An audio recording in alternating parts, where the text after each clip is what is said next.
कक्षा 11वीं, विषय रसायन शास्त्र, अध्याय रसायन विज्ञान की मूल अवधारणाएं। आज हम इसमें 3 अंकों के प्रश्नों की बात करेंगे। तो चलिए इसका पहला प्रश्न देख लेते हैं। सोडियम सल्फेट Na2SO4 में उपस्थित विभिन्न तत्वों के द्रव्यमान प्रतिशत की गणना करिए। तो किस तरह से द्रव्यमान परिशत इसी भर का नहीं किसी भी तत्व का कैसे निकालते हैं, आप तरीका समझ लीजिए।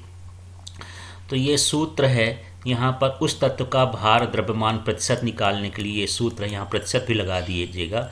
उस तत्व का यौगिक में भार, फिर ये यौगिक का अणुभार, और ये हो गया 100। तो सबसे पहले हम यहाँ पर उसका यौगिक का अणुभार निकालते हैं। तो यहाँ पास हमारे पास है Na2SO4 यौगिक है, इसका अणुभार निकालेंगे। तो यहाँ पर देखिए, यहाँ पर आपको अच्छे से ध्यान देना है। सोडियम कितना है 2, तो यहाँ 2 लिख दिए। अब यहाँ पर सोडियम का जो अणुभार होता है वो 23, तो यहाँ पर 2 गुणे हो गया 23। अब इसके बाद हम बात करते हैं ये सल्फर का। तो सल्फर का अणुभार कितना होता है, तो 32, तो यहाँ +32 कर दिए। इसके बाद यहाँ पर ऑक्सीजन, तो ऑक्सीजन कितने हैं 4, तो यहाँ 4 लिख दिए। और यहाँ ऑक्सीजन का जो अणुभार होता है 16 होता है, तो उसका भार 16 लिख दिए। यदि हम सबको इसको जोड़ देंगे तो ये 23 दूनी 46 हो जाएगा, 32 हो जाएगा, 16 चौको 64 हो जाएगा। इन सभी को जोड़ेंगे तो 142 ग्राम इसका जो है ये अणुभार आ जाएगा। तो इस तरह से Na2SO4 का ये अणुभार हो गया। अब हमको इसमें विभिन्न प्रकार के जो तत्व हैं सभी का हमको प्रतिशत निकालना है। तो यहाँ पर हमको किसका प्रतिशत निकालने हैं, पहले सोडियम का। तो उस तत्व का यौगिक भार, हम उस तत्व में जो यौगिक में उस तत्व का भार है उसको देख लेते हैं। तो यहाँ सोडियम का देख लिए, सोडियम का कितना होता है 23, और 23 में 2 का गुणा करेंगे तो कितना हो जाएगा 46। तो ये 46/142, 142 का मतलब ये जो कुल भार है, और गुणे में 100% कर देंगे। तो इस तरह से यहाँ पर जब हम इसका भाग करेंगे तो ये 32.39% आ जाएगा सोडियम का। इसी तरह से हमको सल्फर का निकालना है। तो सल्फर का जो भार होता है वो 32 हो गया, और अणु का कुल भार हो गया 142। तो 32/142 और गुणे 100 कर देंगे, इसको हल करेंगे तो 22.54% हो गया सल्फर।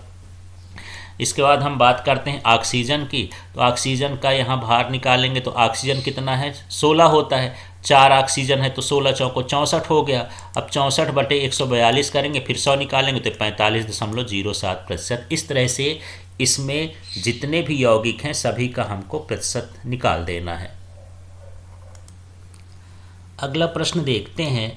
शर्करा की सांद्रता मोल लीटर में क्या होगी यदि 20 ग्राम को पर्याप्त मात्रा में जल में घोलकर अंतिम आयतन 2 लीटर बनाया जाए। तो सबसे पहले शर्करा हम देखते हैं कि इसका सूत्र क्या होता है। तो शर्करा का सूत्र होता है C12H22O11। तो इसके हिसाब से हम अणुभार निकालते हैं। तो देख लीजिए कार्बन कितना है 12, तो यहाँ 12 लिख दिए हैं। और कार्बन का जो एक कार्बन का अणुभार होता है वो होता है 12, तो इसको लिखेंगे 12 × 12। फिर प्लस लगा के हाइड्रोजन का देख लेते हैं। तो हाइड्रोजन का जो अणुभार होता है 1 होता है, और इसमें कितने हाइड्रोजन है 22, तो 1 गुणे क्या हो गया 22 हो गया। इसी तरह ऑक्सीजन का देख लेते हैं। तो ऑक्सीजन का अणुभार कितना होता है 16, और इसमें अणुओं की संख्या हो गई 11, तो यहाँ पर ये हो गया 11।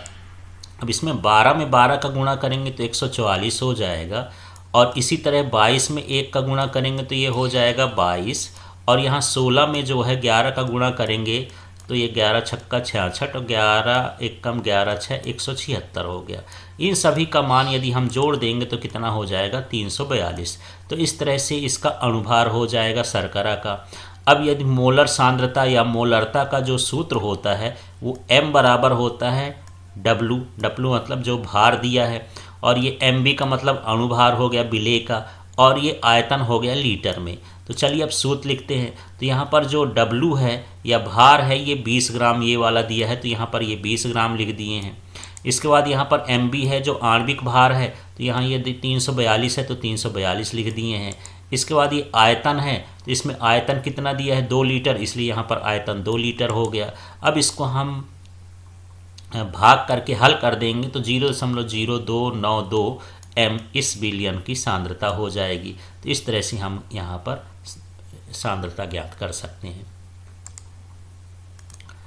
अब अगला प्रश्न है, निम्न में कितने सार्थक अंक उपस्थित हैं। तो यहाँ पर देख लेते हैं। पहला वाला है इसमें 25 है, इधर की शून्य गिने नहीं जाते हैं, इसलिए यहाँ पर कितने अंक हो गए? 2।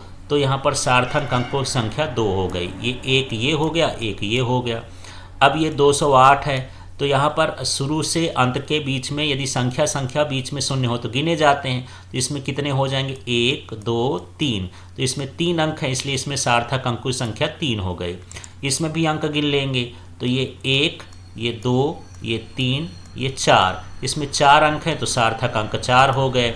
अब यहाँ पर देखते हैं, इसमें यदि संख्या के बाद शून्य है और शून्य के बाद कोई संख्या नहीं है, दशमलव नहीं है, तो फिर इन शून्यों को नहीं गिना जाता है। इनको न गिनेंगे तो हमारे पास क्या बचा? 1 2 3। तो यहाँ पर सार्थक अंक कितने हो गए? 3 हो गए। अब यहाँ पर देखिए इसी तरह का क्वेश्चन है, ये 5 है लेकिन इसमें दशमलव लगा है, तो सभी शून्यों को हम गिन लेंगे, तो ये 2 3 4। इस तरह से यहाँ पर सार्थक अंक की संख्या कितनी हो गई? 4। ये दशमलव लगा होता है तो सभी शून्य गिन लेते हैं इधर के। अब इसके बाद यहाँ पर छठवां में देखते हैं। अब यहाँ शुरू में संख्या है, अंतिम में संख्या, माने सारा कुछ हमको गिनना पड़ेगा, तो 1 2 3 4 5। इस तरह से इसमें सार्थक अंकों की संख्या कितनी हो गई? 5। चलिए अगला प्रश्न देखते हैं, द्रव्यमान संरक्षण का नियम क्या है? इस नियम की आधुनिक स्थिति क्या है?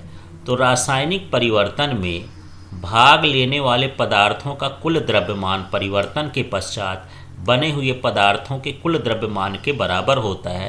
अर्थात रासायनिक परिवर्तन में द्रव्य ना तो उत्पन्न होता है और ना ही नष्ट होता है, उसके केवल रूप या अवस्था में परिवर्तन होता है। यहाँ पर देख लीजिए, ये कार्बन है और ये ऑक्सीजन है। तो कार्बन का जो भार है, अणुभार, वो 12 ग्राम हो गया।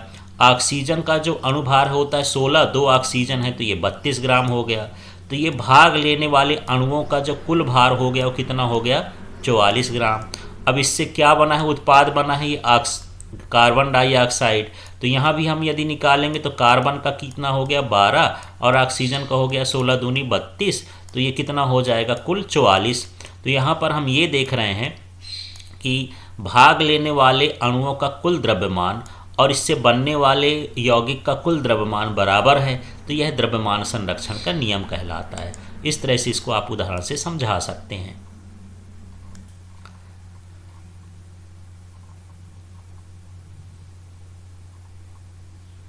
अब इसमें अगला देख लेते हैं, गुणित अनुपात का नियम क्या है? एक उदाहरण द्वारा समझाइए। तो चलिए इसको समझते हैं। जब 2 तत्व परस्पर संयोग करके 2 या 2 से अधिक यौगिक बनाते हैं तो एक तत्व के भिन्न भिन्न भार जो दूसरे तत्वों के निश्चित भार से संयोग करते हैं सदैव सरल गुणित अनुपात में होते हैं।